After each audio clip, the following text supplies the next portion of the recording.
Mr. Rob. Yes, hello. How you doing, man? So where you going? North Fort Myers. Looks like it. Let's get you there. Rob, you mind if I record a ride for my YouTube channel? No, it's fine. Is it okay? Yeah, I don't care. I'll give you my card. You can check it out. Although the funny thing is that today I'm not in the mood to talk. That's fine. It's just I'm tired. But you have conversations with people and post them and get views and stuff? Yeah, basically that's what it is. It's sort of a podcast, really, because I mean there's no action happening in the car or something, so it's really like just people talking.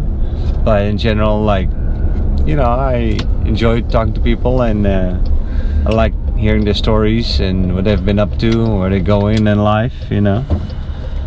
Sometimes it gets a little philosophical or something, and sometimes it's serious, and sometimes it's just fun or whatever, you know. Whatever the mood brings. And yeah, I published that, but I just started like a month ago, so I got 44 subscribers. I'm no Mr. Beast yet. Yo, not yet. No, not yet. Give me 100 years and maybe I'll get there. Have you seen those videos, Mr. Beast? Of course. Ah, those are amazing. They're not really my favorites though. I like. There's ones like the guy that always has weird stuff on his TV and he's making weird faces at it. Oh yeah. I like that guy. And then those boys that always prank each other at the house. Yeah, you're more into the funny stuff. Yeah. I watch, I mean, the stuff that I watch that's serious isn't people posting. It's like, you know, history stuff that I watch. Yeah, exactly, yeah. Learning about no, I have also no clue if this works or not. So I just, yeah, you don't know until you give it a try, right? It's unique. I've never seen it before. No, exactly. The only Uber videos that I've seen was like where people attack the Uber driver, or the Uber driver, in that like situation. This is a backup because it's going to record every audio and sound. Right. Audio and video, sorry. But this is just pure conversation and nothing more, nothing less. But I enjoy doing it anyway, so yeah. But whether the camera's there or not, I talk anyway, usually. You know, I mean, depends on the customer, right? Yeah. A lot of people are like private, they just want to be on the phone, and that's fine too, you know. Yeah, I'm a server, so I deal with that a lot. I gotta read my tables and pick which ones, you know, I want to, you know, give the full Monty to. And other ones, I'll just give them, you know, what they call it, ghost service. Like pretty much just bring them what they need, anticipate their needs, and not really talk to them much. Right. But it's more fun for you probably when people like to talk, no? Well, as long as we're not too busy. Sometimes okay, so we'll talk at a table, and I got 3 other tables that need stuff, and I can't quite break away without being just a little bit rude. Yeah. That's a fine line that you dance sometimes. Yeah. That's true. Now when it's slow, I want to talk to my tables. Well, so what kind of restaurant do you serve? I work at the Applebee's over here by where you're dropping me off at. Oh, okay. Nice. So you're gonna go work now, or? No. I'm just going home. I was over here visiting my daughter and her mother. Oh, okay.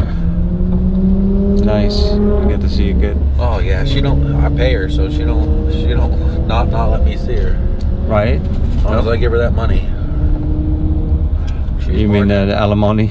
Well, no, it's not. I was never married to her, so. Oh, okay. It's just child support, and it's not court ordered. I voluntarily give it to her. And I give her a lot more than the court would make me. Oh, that's nice. And that keeps her from going to court. Right. Well, as long as the mom, you know, also needs it, and it helps your daughter. Yeah. Then it's good support, you know. Well, it does. I give her some money, and then went up to the Walmart and got groceries and stuff. Yeah. So I know she's spending it on the right things, at least. Oh, that's a good point, right? Yeah. Otherwise, if you just give her cash, you never know. Well, my first daughter, I have one that's almost 2, and then I have one that's almost 17. Oh wow, those are too far apart. Yeah, I did. Well, after the experience with my first daughter, I really didn't want any more kids. It wasn't her fault, but just dealing with the whole thing where I had no power unless I was married to her. and it's still that way down here. If you're not married to somebody and you have a kid with them, you don't have nothing to say as a guy. All the powers unless I go and court order her to give me a DNA test. Once I have a DNA test, then I can get my rights. But as a male in the state of Florida and many other states, if you're not married the day that child's born, you don't have any rights. You don't have any rights. So yeah, I gave her my name, signed a birth certificate, and the judge literally looked at me and said, the only thing that gives you is financial obligation. Oh, really? Jeez. So I'm financially obligated to take care of her, not knowing if it's mine or not be able to see her, doesn't matter. Wow. And I did that for years and years.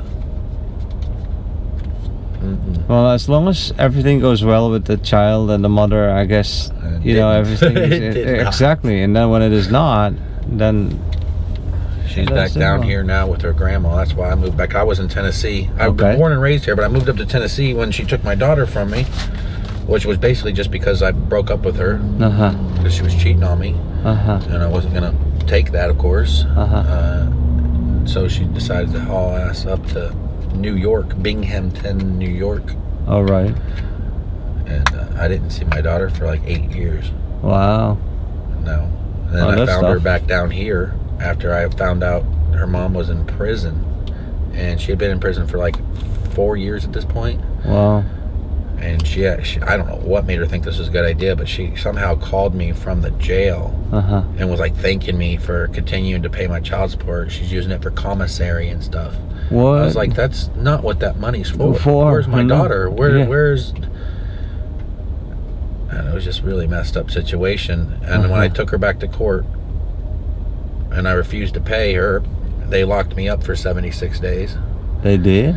And then once I finally got it straightened out and I had my payments going to her grandma, who actually had custody of her, I had paid her over $20,000 while she was in prison. And I tried to sue her for that money back. I lost. Then we go to child support court and they're telling me, okay, you got to pay child support. I said, okay, since the mother doesn't have custody either, shouldn't she pay half the child support? Right. And they said, how is she going to pay? She's in jail. You pay the full amount. Oh. It was my problem that she was locked up.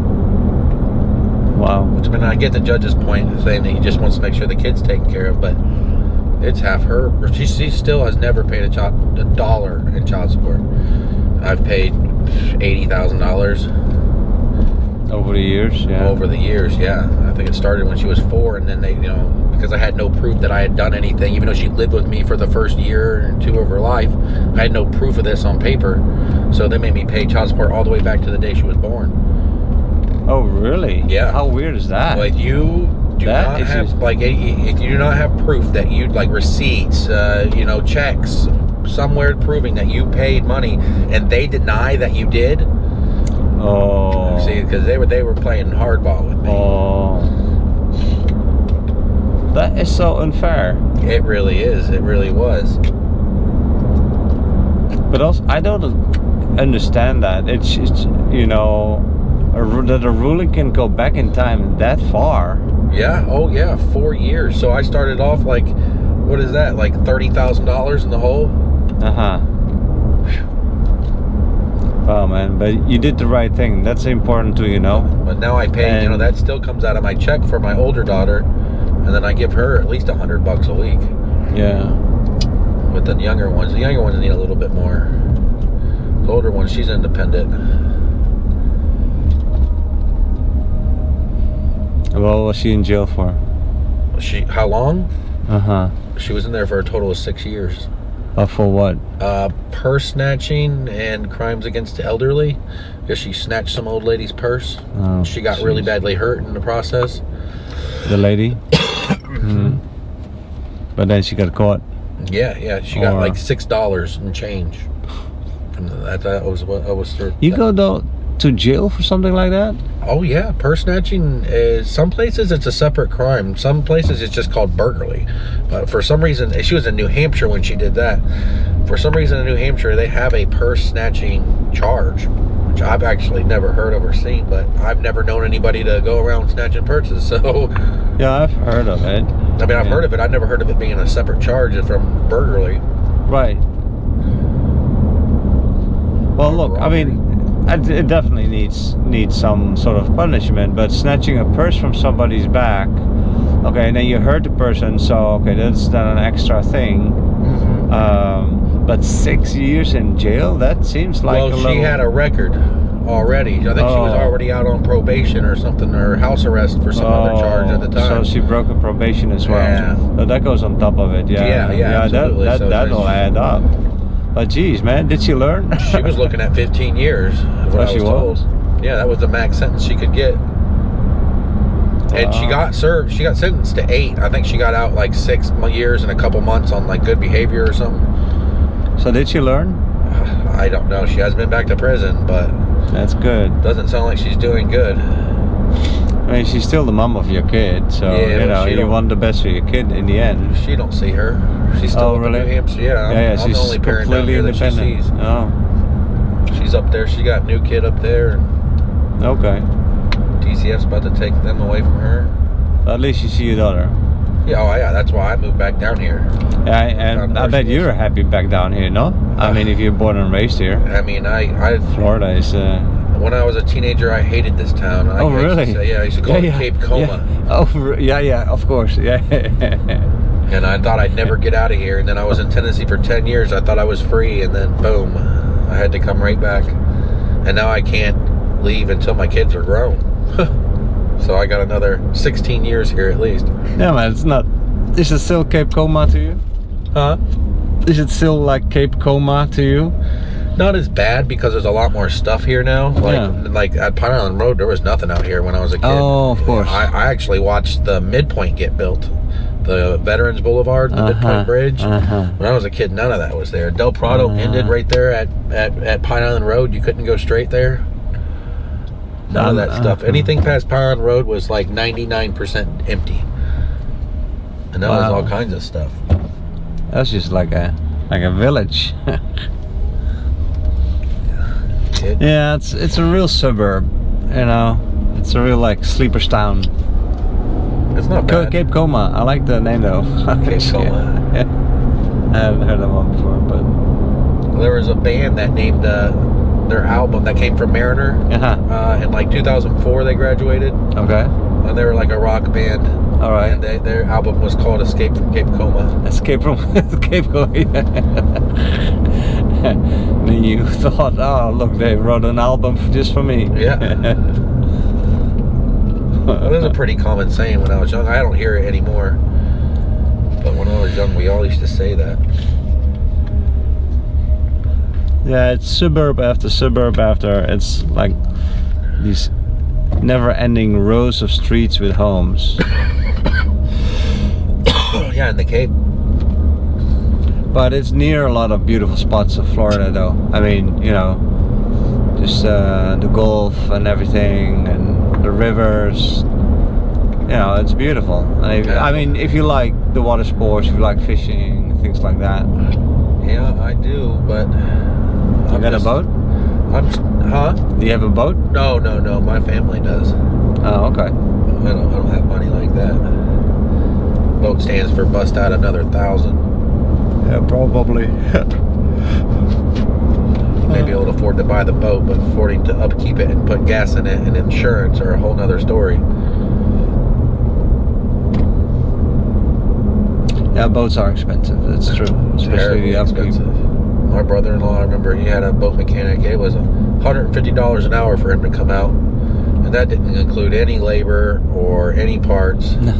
Just for his time. It starts off at $150 an hour. He would rent it out? No, he would. That's for maintenance, or something was wrong with the boat. You know. Yeah. Okay. Mechanical work. Yeah, boats always need maintenance. Yeah, constantly. Yeah. Especially when you're driving on saltwater. He says that now that he moved up north and he's got a boat on freshwater, he said that one doesn't deteriorate near as fast. Yeah, I bet.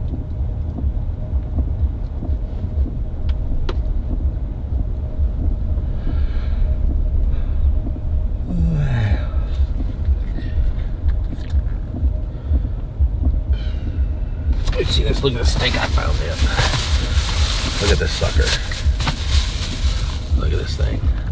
Oh, nice. That's a good one. 2 pounds, over 2 pounds tomahawk.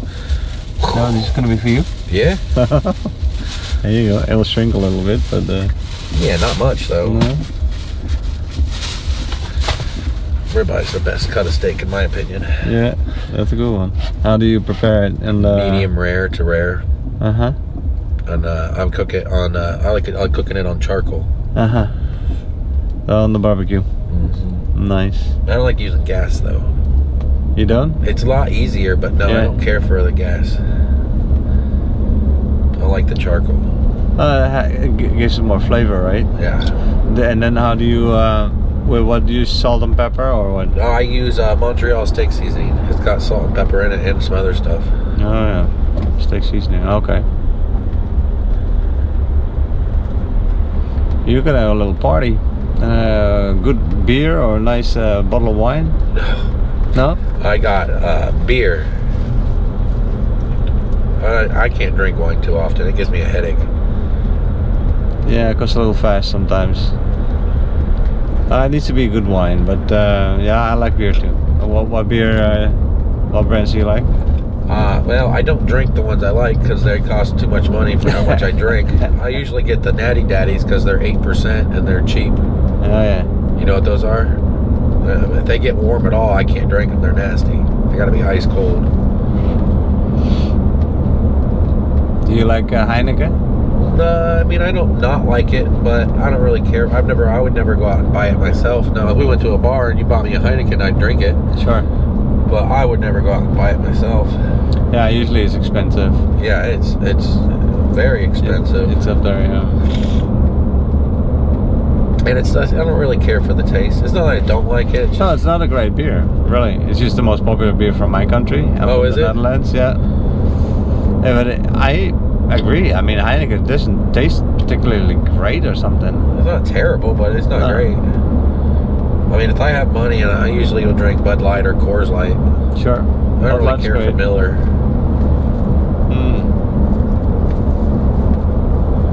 Miller gives me a weird, like, aftertaste. Like in my country, as small as it is, I think we have like 350 or more types of beer in that small country of mine. It's crazy. And then Belgium, which is right next door, they have another 400 different beers. I used to go as with my friends to a beer like tastery kind of place, and they would have most of the beers listed on the menu. And we started with the A, and we never reached the Z. And not in one night, but like in years that I lived in that town. And some of the beers are really gross and really expensive because there's only like a few left. But yeah, they make the weirdest kind of beers with fruits and this and. One of the local breweries around here made a peanut butter and jelly beer. There you go. Jeez. I wouldn't even try it. I was no, that does not make any sense. Yeah, that's not my thing. I also don't really like beers with fruit taste. No, me neither. It's not my kind of thing. Just the original, just regular blonde beer. Well, I like Guinness and the dark beers. Oh no! Oh, no? No! Oh, yeah. I will drink one at like dinner or something, you know. Okay. But usually when I'm drinking, I'm looking to get a buzz, and I can't drink 8 freaking Guinness. No, me neither. I used to, but no. They just fill you up. Yeah. And what about like, let me see, like things like tequila and so on, like yeah, in Dutch we call that Genever. Not sure what you call that here, but like liquors. Do you like liquors? Yeah, I'm a whiskey guy. I like that. Whiskey. Yeah, that's good. I like Gentleman Jack is my favorite. Yeah. Buffalo Trace is really good too. Well, I haven't tried that. But my dad is visiting, so I'm sure I'll get a shot at that too. He likes his whiskeys. Yeah, and he'll buy a whole bunch of different tastes and stuff, and then, you know, I'll join. You make a left at this light, you'll save you some time, and just go down Diplomat. Sounds good. Because getting through this next part up here is going to be rough. No, I'm not from here. I'm from Naples, so I have no clue. You ended up down here with somebody else? I dropped some people off at the airport and then had a ride to Cape Coral and then now you. So yeah, just all over town. And then when I got my $100, I go home. Nice. That's how it works. And sometimes you have it in 3 hours, sometimes it takes 6 hours. You just never know.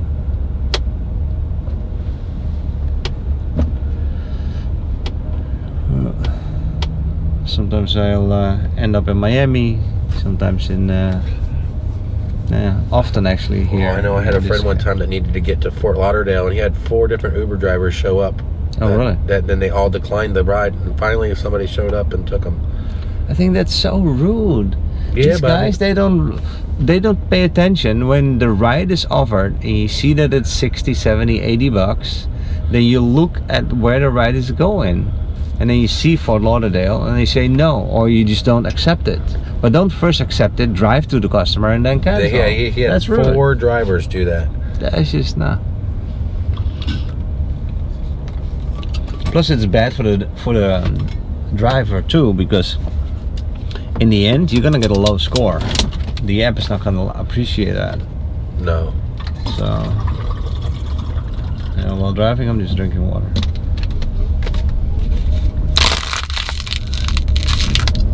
That went fast. Look at that. Don't even gonna make it. Yeah.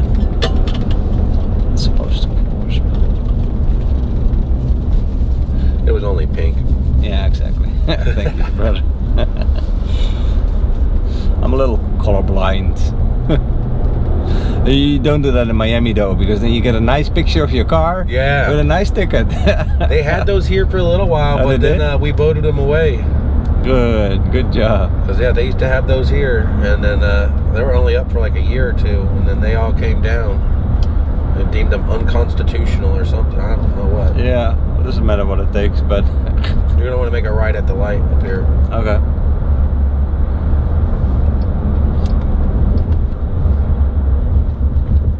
Oh, it's telling you. If that's the light, yeah, probably. Yeah. What I don't like about these maps is they should put a light over there. They should, then I can see, oh, first traffic light to the right. The other thing they don't do is they don't change the routes up to compensate for the traffic. Like there'll be another route that's shorter or quicker, but not shorter because of traffic. You know. It should do the quickest, not the shortest, right? Yeah. Yeah, that depends though, because quicker but longer may cost more, so then it's up to the customer. Do you want that? Well, these are peanuts though, and the difference in cost doesn't make really that big of a difference. Have you ever driven for Uber or not? No. I never had a car that would qualify. I could probably do Uber Eats, but yeah, that's boring. I've tried that. Food don't talk, so that's the way some people prefer it, though. And you don't have to have as nice of a vehicle, you know. Like that's true. You got to pass an inspection and stuff to drive, but you don't have to do anything, pass anything to drop off food. But I bet as a server you make decent money, no? You probably make more than what I do. I mean, if I only made $100 in a shift, that's a bad day. Yeah, well, I was gonna say you make easily 200, no? Yeah, about 150, between 150 and 200 most nights. Right, and then a good night you do 300. No, I haven't made that much. If I'm breaking 200, that's a really good day at Applebee's. Okay. I've broken 300 at other places. Applebee's just don't really have the common customers that like that. The customers are a little short on cash, so to speak. They don't tip as well. Yeah, they don't tip as well. I wouldn't say that they're short on cash when they're ringing up $200 tabs. It's true. But like the other day, I got a $200 table. They gave me $10. What my tip out is $6. Oh yeah. So I got $4 on that table. Not even worth my time. But so, what about working at a bar? Oh, that's a whole nother animal. It is, but it's a lot more tips. It is, but it's a lot more messed up hours. Yeah. And a lot more to deal with. That's just... My sister owned a bar in Knoxville for a long time. Oh, she did? Yeah, right there on Cumberland Avenue, right there by the University of Tennessee. Okay.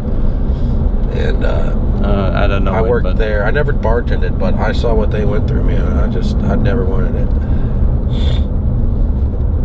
I probably will end up bartending eventually, but for right now. I'm happy with just serving. It's less responsibility. Yeah, I can see that.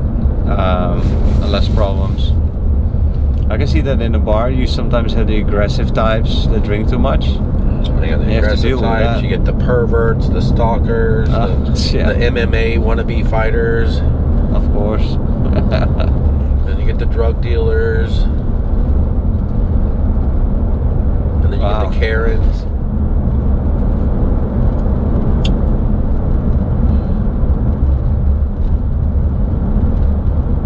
And what about a bar restaurant?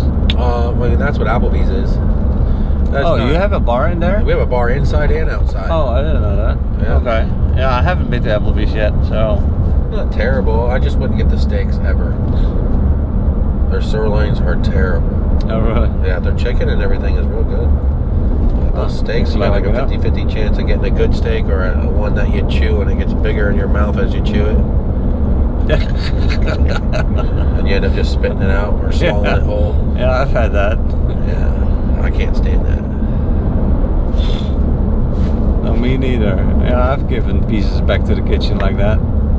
Like, I can't swallow this. Because they're buying cheap steaks. Yeah. Yeah, they don't invest. That's a crime. When you're a restaurant, that's a crime. And they don't have anything else other than sirloins either. Sirloins are the worst cut of steak. Why?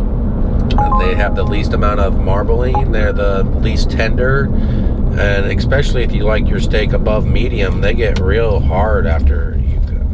Sirloins are just a filet is probably considered the most prestigious, and then probably ribeye, then New York strip. Prime rib would be somewhere up there at the top, but sirloins, I don't even know why people bother with them really, unless you're making them for kids. No, because they're cheap.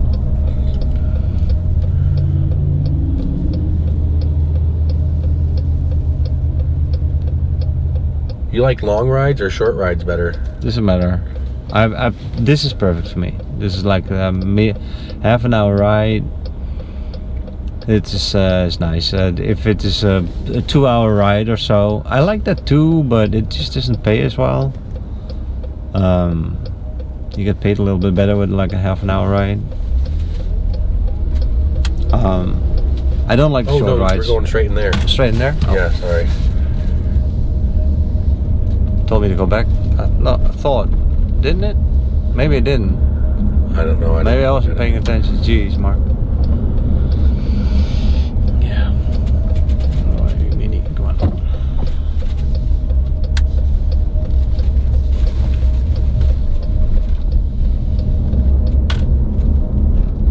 So, did the water come up here or not? Not over here, but this isn't where I lived during the storm. I had an apartment out there in San Carlos, and I got 3.5 feet in there. Oh, shit. Flooded out my car, flooded out my apartment. Shit. Flooded out all my stuff. And before I got that apartment, I was renting a room from a friend over here, and so I came back. Yeah.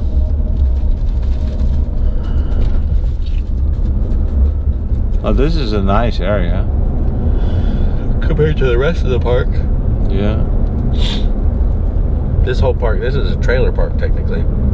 Oh, really? Yeah, if you go down like Pacific or Atlantic up here, you'll see nothing but trailers.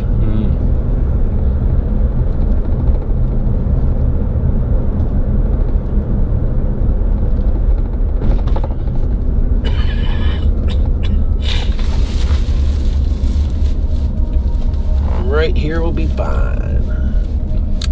All right, Mr. Rob. Yes. See you next time. All right, here you go. Ooh. I'm gonna tip you on your app, okay? Enjoy that. Oh, that's fine. Yeah, thanks a lot. Appreciate that. All right, man. Enjoy. Bye bye.